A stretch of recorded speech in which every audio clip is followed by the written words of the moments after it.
Senator Tom Cotton, strong supporter of Israel. Good morning, Senator. How are you?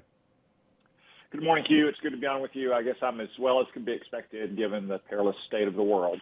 It is a perilous state of the world. I want to begin by asking you about urban warfare and how long you expect this to take. You have actually walked point on a platoon in Baghdad during the surge, so you have a little idea of what the Israeli Defense Forces are up against when they go into Gaza City proper. They're not there yet. How long do you expect their operation to destroy Hamas to take?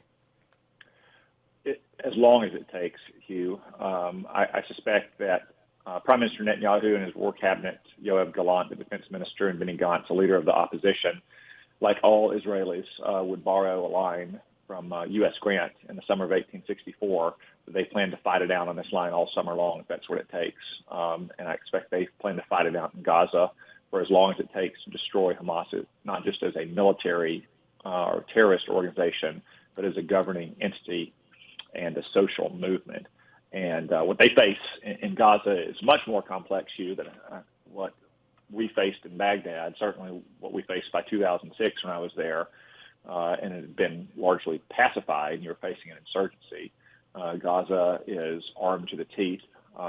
They've been laying in wait now for 17 years for a moment like this, with one big variable that Baghdad didn't have, which is the hundreds of kilometers of tunnels underneath Gaza. So it's going to be deliberate, and it's going to take some time, but we have to back Israel to the hilt as they fight this war to finally destroy Hamas once and for all. Do you think President Biden has articulated the length and depth and width of our support accurately? Because it's not what we've seen in the past. We can't just say 4 weeks and you're done, Israel. That happened under previous presidents. This is going to take a long time, Senator. Has President Biden outlined why and how we will stand with Israel throughout that time? No, Hugh, not in the least. President Biden is already waffling and wavering barely 3 weeks after the worst massacre of Jews since the Holocaust. I mean, we're just in the preparatory phases of this war, Hugh. The ground operation is only now in its earliest phase. Yet over the weekend, you have President Biden once again putting so-called humanitarian aid before Israel's security needs. Hugh, just so your listeners know, humanitarian aid to Gaza under current conditions is nothing more than resupply to Hamas. Hamas is the governing authority in Gaza.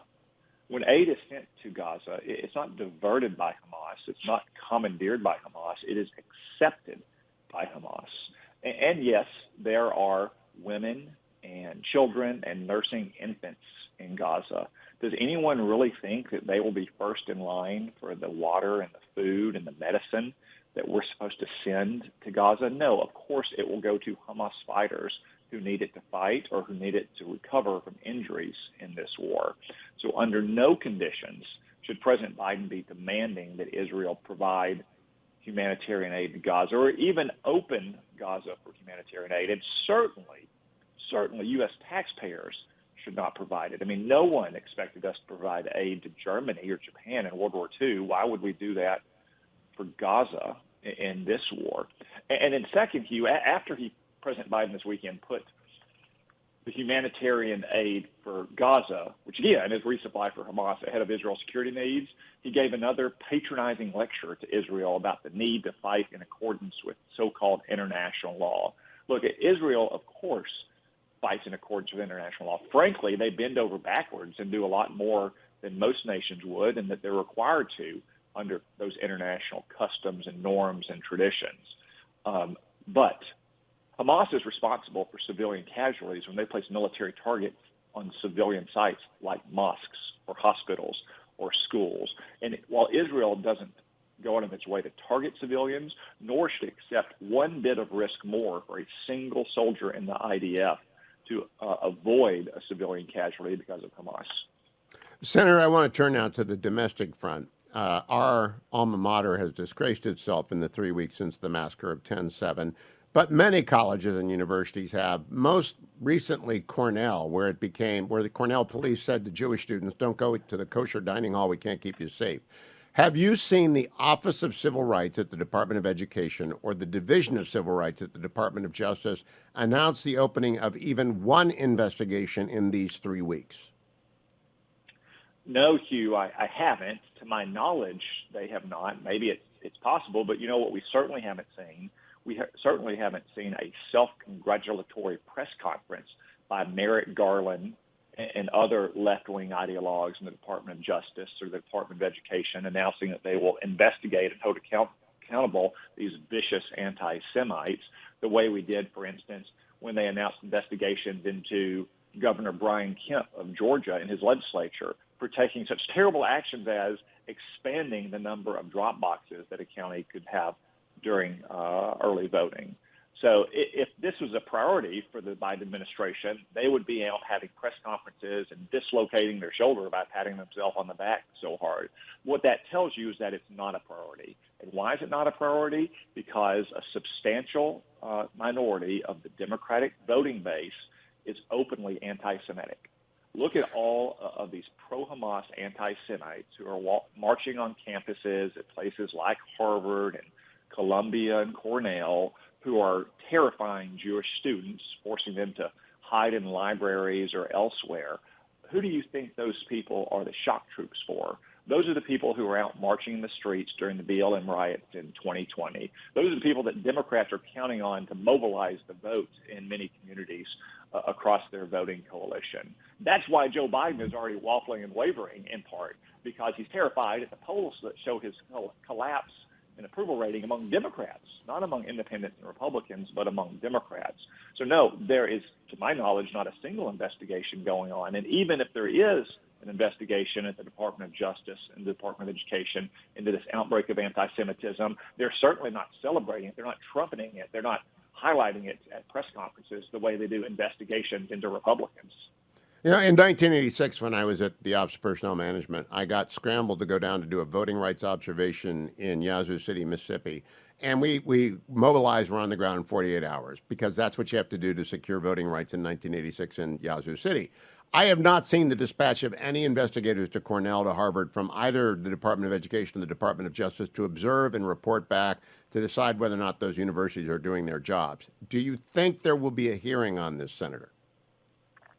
Well, something tells me, Hugh, that we're not going to have a hearing in the Senate controlled by Chuck Schumer and Dick Durbin and Bernie Sanders, of all people, and our oversight of the Department of Justice and the Department of Education. But I'm confident that the Republican-led House of Representatives will be looking into it. Again, the reason they're not taking these steps, or at least that they're not highlighting and trumpeting these steps as aggressively as the example you cited, or the steps they took to investigate Republicans over the last 3 years, is because they don't want to further antagonize their substantial anti-Semitic bloc of voters.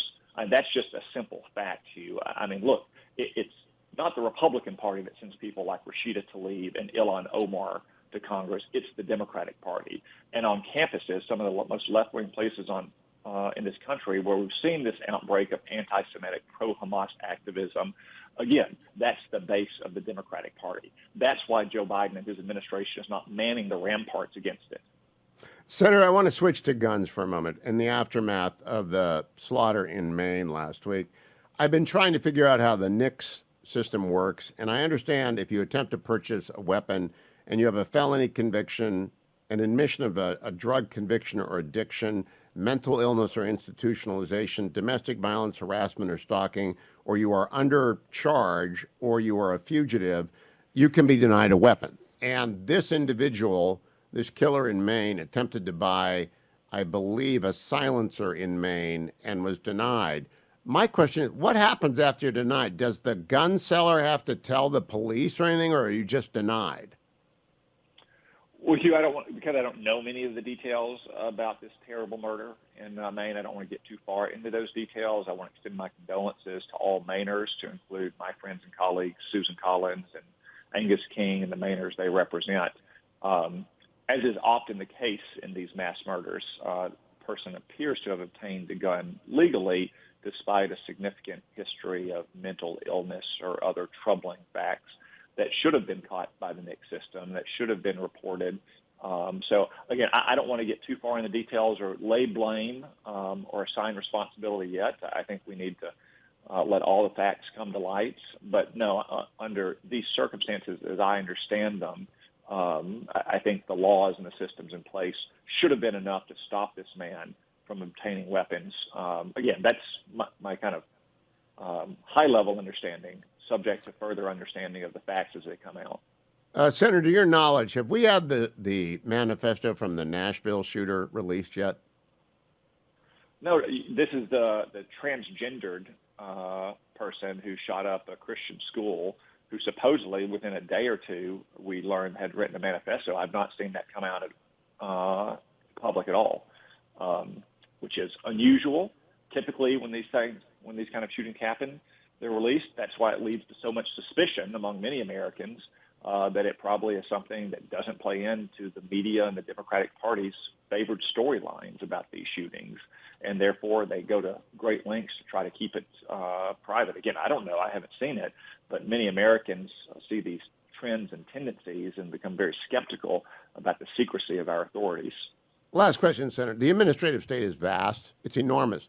How in the world do people get their faith back, whether it's the CDC or the FDA or the Department of Education Office of Civil Rights or any Department of Justice persecution of Donald Trump? How do they get their faith back in the federal government?